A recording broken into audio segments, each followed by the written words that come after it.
Happy Halloween, and welcome to the Brown Initiative for Discipleship and Evangelism.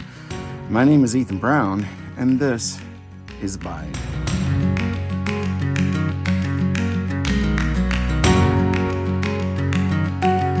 I'm producing this bonus episode of the Brown Initiative in part because I am a partnership student at Gordon-Conwell Theological Seminary. I'm in the Doctor of Ministry program in Outreach and Discipleship. And one of my reasons for doing this is to give my partners who are helping me as I progress through school a taste of what I'm getting as I am in pursuit of this degree.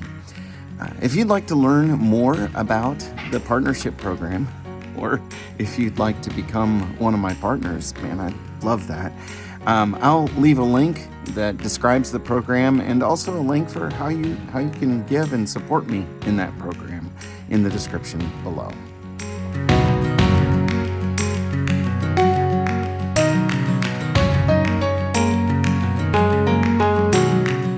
I'm releasing this episode of BIDE on Halloween because I want to talk just a little bit about the idea of using cultural events as opportunities and springboards to discuss deeper things, to talk, even to do evangelism in relationship to Halloween. I realize that some of my listeners don't care all that much for Halloween. They're concerned that it's a holiday that celebrates really dark and evil things. I'm going to suggest in this video a way of using culture-wide practices, things that show up throughout the culture, as an opportunity to talk about our belief system, the things that we know to be true because of what happened on Resurrection Sunday so many years ago. So it was several years ago, I was doing some research and I was conducting interviews with ministers and leaders of church thought in churches of Christ. And I talked to one guy who told me that Halloween, in his opinion, was the most Christian of all the holidays. And I remember at the time, I kind of guffawed at him, I believe. I think I went, what?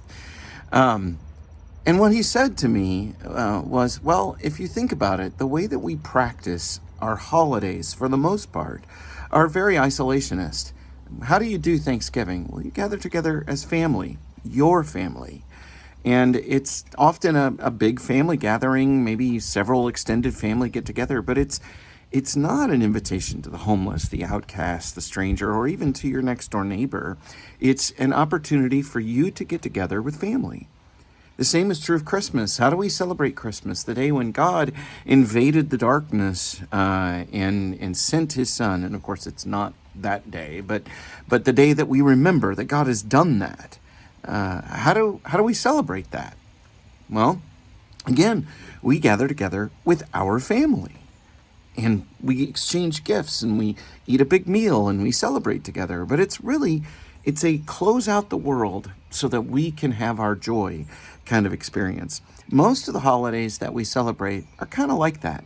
There's a few that aren't, and Halloween is one of them that isn't. How is Halloween celebrated? Well, people go out of their homes and out into the community. And not only that, but they take the very most precious thing that they have, their little children, and they dress them up in funny costumes, and they send them out door to door to strangers, to knock on the door of strangers. So this is a day where I entrust the greatest thing that I have to people I don't know. I send this most precious and beloved to me to stand on the porch of someone, and I don't know that person, but I'm sharing with that person. Isn't this great? Look at my little one. Aren't they beautiful? Look how cute. This one's a Tin Man. This one's a teapot. This one's a vampire. Whatever. And look at how ridiculous, how fun, how adorable. Right? Now, I don't know these people. Chances are pretty good that some of them wouldn't like me. And I don't send them there just totally, I just don't throw open the door. I suppose some people do, but I tend to drive with my kids or walk with my kids and send them up. At least I did when my kids were little enough to do this. And I'd send them up door to door, and I'd stand there, or maybe just a few feet away, and I'd watch the interaction, and I'd be like, man, this is precious. My missionary friend looked at me and said, look, this is what God did. I mean, if you're a Christian, maybe you don't dress your kid up as a vampire or a ghoul or a witch, but you send them out among people that are. So what did God do when he sent Jesus among us? Well, he took the most precious that he had, the very best of heaven, the one that he had loved since before there were other minds. It was just the three of them for, the infinite past. Before he created the angels and before he created humans, and so that there were minds beyond themselves to interact with, they were enough. The three of them was enough. The love that they had for each other was entirely enough for them to have satisfactory life experience. They didn't have to create something beyond themselves in order to be pleased. And then he created the world, and then humanity went wrong and filled the world up with ghouls, with minds that were bent away from him. The bending of the Trinity is always toward one another in love and devotion, but human beings bent inward into themselves and were broken, and so they became monsters. And God sent his Son into that. And he knew good and well what we would do when he did that. He knew the bending of our hearts. And when God comes among you, he doesn't come silent. He comes lifting up his voice.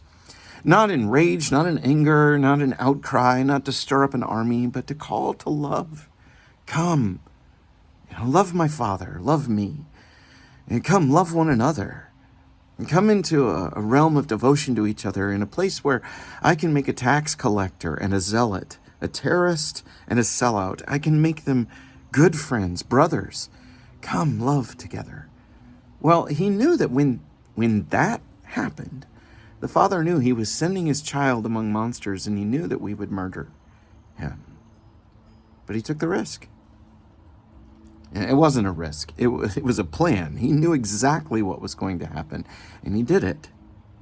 And my missionary friend was saying, okay, well, what we do, we don't expect them to go knock on a door and, a monster opens the door and snatches our kids away from us and devours them. We aren't anticipating that. But we are, in a way, in our culture, in a way that this technology salvoed off into our individual little spaces where we're all separated out from one another.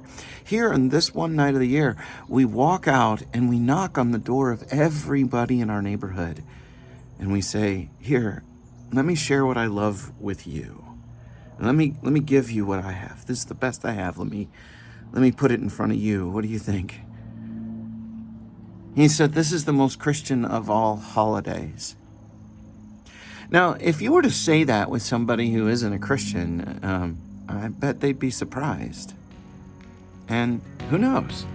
It might get a conversation going where you can talk about the nature of our God, our child-sharing God, our God who's willing to put his Son at risk and even have him endure suffering for us, because this is what together they wanted to do. And in order to cleanse the universe by his blood and by his sacrifice, and to send the Spirit to turn monsters into men and women, to transform us into what we were always meant to be, to bend us back towards the direction we were always meant to go.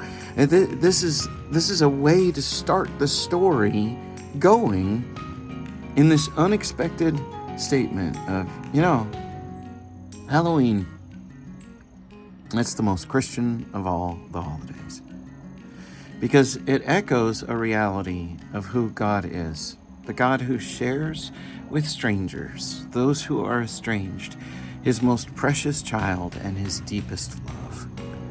And this is who our God is, because God loved the strangers, and he loved them so much that God sent Jesus.